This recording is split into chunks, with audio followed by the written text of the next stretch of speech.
ಈ ಸರ್ಕಾರ ಅಧಿಕಾರಕ್ಕೆ ಬಂದ ಮೇಲೆ ಕೆಲವು ಅಧಿಕಾರಿಗಳ ಮೂಲಕ ನಮ್ಮ ಪಕ್ಷದ ನಾಯಕರನ್ನು ಕ್ರಿಮಿನಲ್ ಕೇಸ್ ಹಾಕಿ ಜೈಲಿಗೆ ಕಳಿಸುವಂಥ ಕೆಲಸವನ್ನು ಮಾಡ್ತಾ ಬಂತು. ಮುಂದೂ ಹೋಗಿ ಕೇಂದ್ರ ಸರ್ಕಾರದ ಒಬ್ಬರು ಸಚಿವರು, ನಮ್ಮ ನಾಯಕರು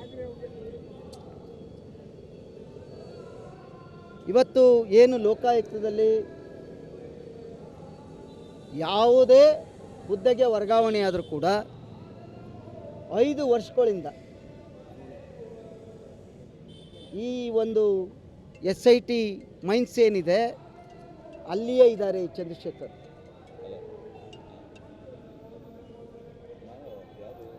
ಕುಮಾರಣ್ಣರವರು ಈ ದೇಶದ ನಾಯಕರಾಗಿ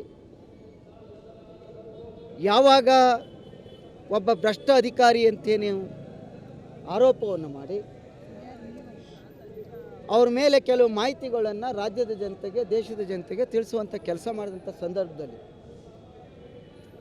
ಭಾನುವಾರ, ಶನಿವಾರ ರಜಾದಿನ, ಯಾವುದೇ ಲೆಟರ್ಡ್ ಇಲ್ಲ. ತನ್ನ ಅಧಿಕಾರಿಗಳಿಗೆ ಮಾಹಿತಿಯನ್ನು ಕೊಡಲಿ, ದಕ್ಷ ಅಧಿಕಾರಿಯಾಗಿದ್ದಾಗ ಅವ್ರ ಕೆಲಸವನ್ನು ಮಾಡಲಿಕ್ಕೆ ನಾವು ಕೂಡ ಸಹಕಾರವನ್ನು ಕೊಡ್ತೀವಿ. ಆದರೆ ಒಬ್ಬ ಸರ್ಕಾರಿ ನೌಕರ ಒಂದು ಪತ್ರವನ್ನು ಬರೆದು ಕೈ ಕೆಳಗಿನ ಅಧಿಕಾರಿಗಳಿಗೆ ಈ ರಾಜ್ಯದ, ಈ ದೇಶದ ಘನತೆ ಹೊತ್ತಂಥ ಒಬ್ಬ ಕೇಂದ್ರ ಸಚಿವರ ಬಗ್ಗೆ ಮಾತನಾಡುವಂಥ ಮಾತನ್ನು ಮುಖ್ಯಮಂತ್ರಿಗಳು, ಕೆಲವು ಕಾಂಗ್ರೆಸ್ ಮುಖಂಡರು ಸಮರ್ಥನೆ ಮಾಡ್ಕೋತಾರೆ ಅಂದರೆ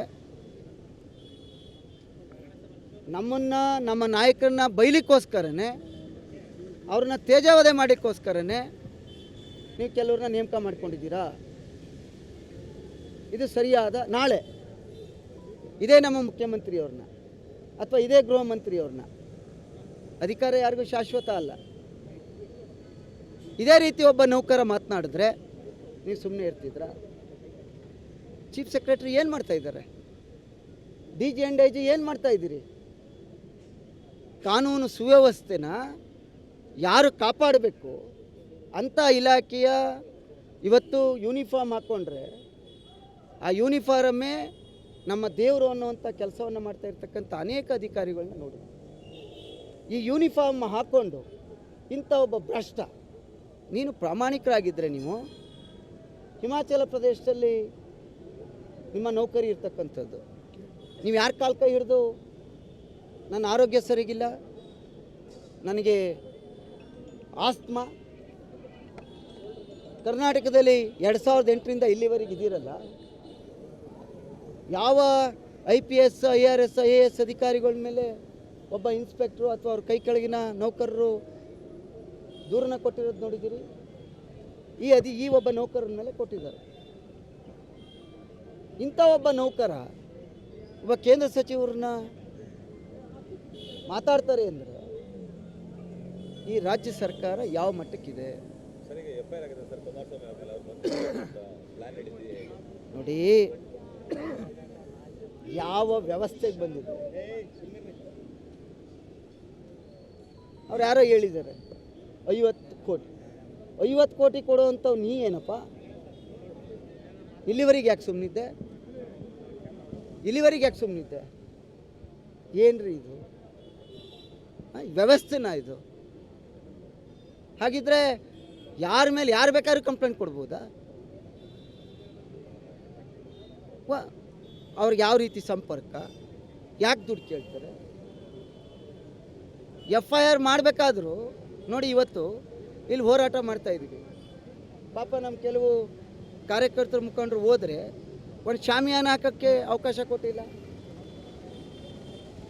ಬಿಸ್ತು ತಳಿಲಾರ್ದೆ ನೋಡಿ ಇಲ್ಲಿ ಮರದಂಡಿಲಿ ಬಂದು ಹೋರಾಟ ಮಾಡ್ತೀವಿ. ಏನು ಒಂದು ಹೋರಾಟ ಮಾಡಬೇಕಾದ್ರೂ ಅದಕ್ಕೊಂದು ರೀತಿ ನೀತಿ ಬೇಡವಾ? ಹೋರಾಟ ಮಾಡುವಂಥವ್ರು, ನ್ಯಾಯ ಕೇಳುವಂಥವ್ರು ಮನುಷ್ಯರಲ್ವಾ? ಅಲ್ಲಿ ನೋಡಿ, ಆ ಬಿಸಿಲಲ್ಲಿ ಒಂದು ಶಾಮಿಯಾನ ಹಾಕಕ್ಕೆ ಅವ್ರಿಗೆ ಅವಕಾಶ ಕೊಡದೆ ಎಲ್ಲಿವರೆಗೆ ನಡೀತದೆ ನಿಮ್ಮ ದರ್ಪ? ಏನು ಮಾಡ್ತಾ ಇದೆ ಜಿಲ್ಲಾಡಳಿತ, ಏನು ಮಾಡ್ತಾ ಇದೆ ಪೊಲೀಸ್ ಅಧಿಕಾರಿಗಳು? ನಾಚಿಕೆ ಆಗಬೇಕು ನಿಮ್ಮ ಜನ್ಮಕ್ಕೆ.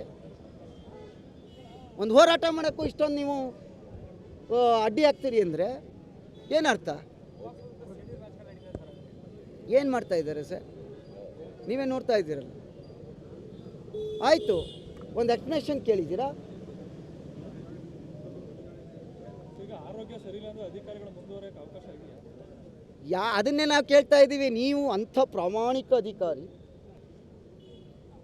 ಆಗಿದ್ದರೆ ನಿಮಗೆ 5 ವರ್ಷ ಮಾತ್ರ ಒಂದು ರಾಜ್ಯಕ್ಕೆ ಡೆಪ್ಯುಟೇಷನ್. ನೀವು 11 ವರ್ಷದಿಂದ ಹೇಗಿದ್ದೀರಿ